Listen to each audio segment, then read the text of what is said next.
ഒരുപാട് വിദ്യാർത്ഥികൾ വീണ്ടും ചോദിക്കുന്ന ഒരു സംശയമാണ് 2019 അഡ്മിഷൻ വിദ്യാർത്ഥികൾക്ക് ഇനി പരീക്ഷ എഴുതാൻ പറ്റില്ലേ എന്നുള്ളത്. വിദ്യാർത്ഥികൾ ചോദിച്ചതിനുള്ള ഉത്തരമാണ്. പല വിദ്യാർത്ഥികളും കൂടെ ചോദിക്കുന്നുണ്ട്, 5ാം സെമസ്റ്റർ സപ്ലിമെൻ്ററി പരീക്ഷ എഴുതാൻ സാധിക്കില്ലേ, അതുപോലെ തന്നെ ഇനി വരുന്ന 4ാം സെമസ്റ്റർ പരീക്ഷ എഴുതാൻ സാധിക്കില്ലേ എന്നൊക്കെ. വിശദമായ വാർത്തയിലേക്ക് പോകാം. ആദ്യമായിട്ട് ഈ ചാനൽ കാണുന്ന വിദ്യാർത്ഥികളുണ്ടെങ്കിൽ തീർച്ചയായും അടിക്കട്ട മറക്കട്ട സബ്സ്ക്രൈബ് ചെയ്ത് കൂടെ പറയാൻ പ്രത്യേകം ശ്രദ്ധിക്കുക. സബ്സ്ക്രൈബ് ചെയ്തതിനൊപ്പം നോട്ടിഫിക്കേഷൻ ബെല്ലേക്കുള്ള ഓൾ ഓപ്ഷൻ എനേബിൾ ചെയ്യുക. ചാനലിലെ വീഡിയോസ് നിങ്ങൾക്ക് ഉപകാരപ്രദമായി തോന്നുകയാണെങ്കിൽ മാത്രം തീർച്ചയായും ഒന്ന് ലൈക്കും കൂടി ചെയ്യുക. അതുപോലെ തന്നെ നിങ്ങളുടെ സുഹൃത്തുക്കളിലേക്ക് ഷെയർ ചെയ്ത് കൊടുക്കാനും കൂടി പ്രത്യേകം ശ്രദ്ധിക്കുക. അതുപോലെ തന്നെ നമ്മുടെ ചാനലിലെ വാട്സപ്പ് ഗ്രൂപ്പിൽ ജോയിൻ ചെയ്യാനുള്ള ലിങ്ക് വീഡിയോയ്ക്ക് താഴെ ഡിസ്ക്രിപ്ഷൻ ബോക്സിൽ നൽകുന്നതായിരിക്കും. അപ്പോൾ നമുക്ക് നേരെ വീഡിയോയിലേക്ക് പോകാം. ഒരുപാട് വിദ്യാർത്ഥികൾ ചോദിക്കുന്ന ഒരു സംശയമാണ് 2019 അഡ്മിഷൻ വിദ്യാർത്ഥികളുടെ അവസാന അവസരം കഴിഞ്ഞോ എന്നുള്ളത്. ഇനി നിങ്ങൾക്ക് പരീക്ഷ എഴുതാൻ സാധിക്കില്ലേ എന്ന് പല വിദ്യാർത്ഥികളും ചോദിക്കുന്നുണ്ട്. അപ്പോൾ നമ്മൾ നോക്കുമ്പോൾ ഇതിൽ നിന്ന് നമുക്ക് ഏറ്റവും കൂടുതലായിട്ട് വ്യക്തമാകുന്ന ഒരു കാര്യമെന്ന് പറയുന്നത്, ഏതാണ്ട് നമ്മൾ നോക്കുമ്പോൾ 2019 അഡ്മിഷൻ വിദ്യാർത്ഥികളുടെ വാലിഡിറ്റി പീരീഡ് കഴിഞ്ഞു എന്ന് തന്നെ പറയാം. നിങ്ങളൊന്ന് കൂടി നോക്കിയാൽ തന്നെ മനസ്സിലാവും. അതിനായി നിങ്ങൾക്ക് രാവിലെ ഇട്ട വീഡിയോയിൽ ഒരു ഉദാഹരണം ഞാൻ വ്യക്തമായ സഹിതം നിങ്ങളോട് പറഞ്ഞിട്ടുണ്ടായിരുന്നു. അതായത് എന്താണ്, ഏതാണ്ട് വാലിഡിറ്റി പീരീഡ് അവസാനത്തോളമായി പോയിക്കൊണ്ടിരിക്കുകയാണെന്ന്. അതായത് ഒരു വിദ്യാർത്ഥി ഏത് വർഷമാണോ ഡിഗ്രിയിൽ അഡ്മിഷൻ എടുക്കുന്നത്, ആ അഡ്മിഷൻ എടുക്കുന്ന വർഷം മുതൽ 5 to 6 വർഷമാണ് ഒരു വിദ്യാർത്ഥിയുടെ വാലിഡിറ്റി പീരീഡ് ആയിട്ട് കണക്കാക്കുക. അതായത് ഉദാഹരണം പറയുകയാണെങ്കിൽ, ഇപ്പോൾ ഈ 2024 ഡിഗ്രിയിൽ പ്രവേശനം നേടിയ ഒരു വിദ്യാർത്ഥിക്ക് 2029 2030 ആണ് ആ വിദ്യാർത്ഥിയുടെ വാലിഡിറ്റി പീരീഡ് എന്ന് പറയുന്നത്. 5 to 6 വർഷം. അതുവരെ ആ വിദ്യാർത്ഥിക്ക് എന്ത് ചെയ്യാൻ സാധിക്കും? സപ്ലിമെൻ്ററി ഇംപ്രൂവ്മെൻറ്റ് പരീക്ഷ എഴുതാൻ സാധിക്കും. പിന്നീട് ആ വിദ്യാർത്ഥിക്ക് 1 ടൈം റെഗുലർ സപ്ലിമെൻ്ററി പരീക്ഷയോ അല്ലെങ്കിൽ സ്പെഷ്യൽ സപ്ലിമെൻ്ററി പരീക്ഷയോ മാത്രമാണ് എഴുതാൻ സാധിക്കുക. അല്ലാതെ വിദ്യാർത്ഥിക്ക് സപ്ലിമെൻ്ററി പരീക്ഷ അല്ലെങ്കിൽ ഇംപ്രൂവ്മെൻറ്റ് പരീക്ഷ എഴുതാൻ സാധിക്കില്ല.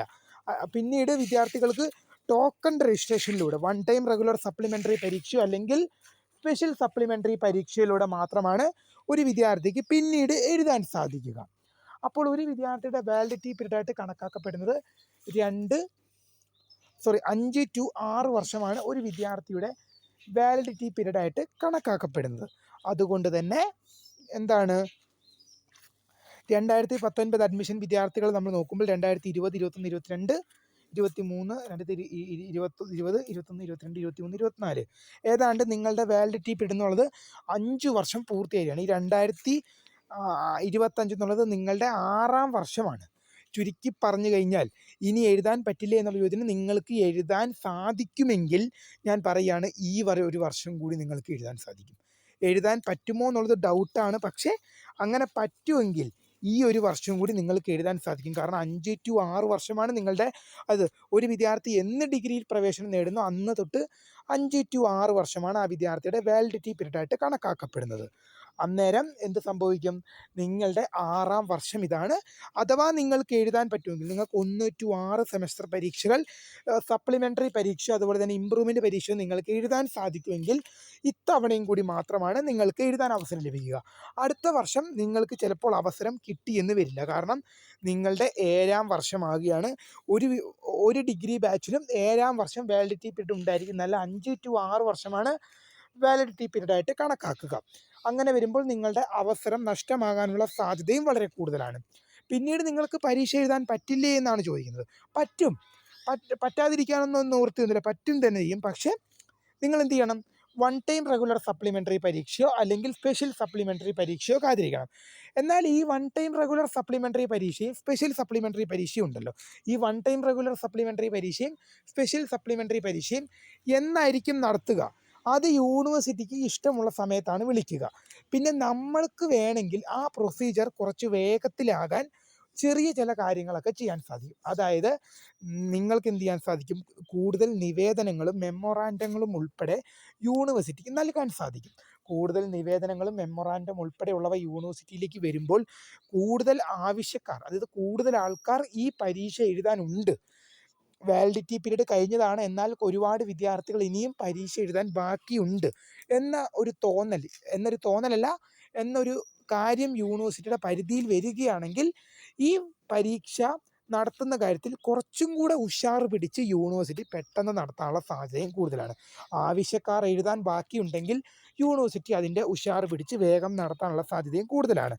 ഇപ്പോൾ കഴിഞ്ഞ 2 ആഴ്ച മുമ്പ് 2019 അഡ്മിഷൻസിൻ്റെ വരെ എന്ത് ചെയ്തു, വിളിച്ചിട്ടുണ്ട്. 2009 അഡ്മിഷൻസിന്, 19 അല്ല, 2009 ടു 2013 അഡ്മിഷൻസിൻ്റെ പരീക്ഷ വരെ വിളിച്ചു. എന്നാൽ അതിനിടയ്ക്ക് 2014 ടു 16 വിളിക്കുന്നുണ്ട്, 17, 18 വിളിക്കുന്നുണ്ട്. 19 സപ്ലിമെൻ്ററി പരീക്ഷയും വിളിക്കുന്നതായിരിക്കും. നിങ്ങൾ പേടിക്കേണ്ട. നിങ്ങൾക്കും അഥവാ അവസരം നഷ്ടമായി പോവുകയാണെങ്കിൽ 1 ടൈം റെഗുലർ സപ്ലിമെൻ്ററി പരീക്ഷ, അതുപോലെ തന്നെ സ്പെഷ്യൽ സപ്ലിമെൻ്ററി പരീക്ഷ നിങ്ങൾക്കും ഉണ്ടാകുന്നതാണ്. തീർച്ചയായും ഇതുമായി റിലേറ്റ് ചെയ്യുന്ന കൂടുതൽ എന്തെങ്കിലും അറിയിപ്പുകൾ വരികയാണെങ്കിൽ തീർച്ചയായും നിങ്ങളിലേക്ക് അറിയിക്കും. ഇനി എഴുതാൻ പറ്റില്ല എന്ന് ചോദിച്ചാൽ ഞാൻ ഇപ്പോഴും പറയുകയാണെങ്കിൽ, അഥവാ നിങ്ങൾക്ക് ഇനി എഴുതാൻ ചാൻസ് കുറവാണ്, അങ്ങനെ എഴുതാൻ പറ്റുമെങ്കിൽ ഇത്തവണയും കൂടിയേ പറ്റൂ. ഇനി ഒരു അവസരം നിങ്ങൾക്ക് ലഭിച്ചെന്ന് വരില്ല. അതുകൊണ്ട് തന്നെ ഏതെങ്കിലും പേപ്പറൊക്കെ ക്ലിയർ ആക്കാൻ ബാക്കിയുണ്ടെങ്കിൽ തീർച്ചയായും ഈ വർഷം കൂടി ചിലപ്പോൾ ഒരു 90% നിങ്ങൾക്ക് അവസരം കിട്ടാൻ ചാൻസ് ഉണ്ട്. അങ്ങനെ കിട്ടുകയാണെങ്കിൽ ഈ വർഷം കൊണ്ട് തന്നെ നിങ്ങൾ ആ പേപ്പർ ക്ലിയർ ചെയ്ത് പോകാൻ ശ്രദ്ധിക്കുക. പിന്നീട് നിങ്ങൾക്കത് എഴുതിയെടുക്കുന്ന കാര്യം വലിയ ബുദ്ധിമുട്ടായി തീരും. തീർച്ചയായും ഇതുമായി റിലേറ്റ് ചെയ്യുന്ന കൂടുതൽ എന്തെങ്കിലും അറിയിപ്പുകൾ വരുവാണെങ്കിൽ തീർച്ചയായും നിങ്ങളിലേക്ക് അറിയിക്കും. വീഡിയോ ഇഷ്ടപ്പെട്ടാൽ ലൈക്ക് ചെയ്യുക, ഷെയർ ചെയ്യുക, സബ്സ്ക്രൈബ് ചെയ്യുക. അപ്പോൾ my name is Kariya, the founder of Kariya for the career guidance. Time for watching. By.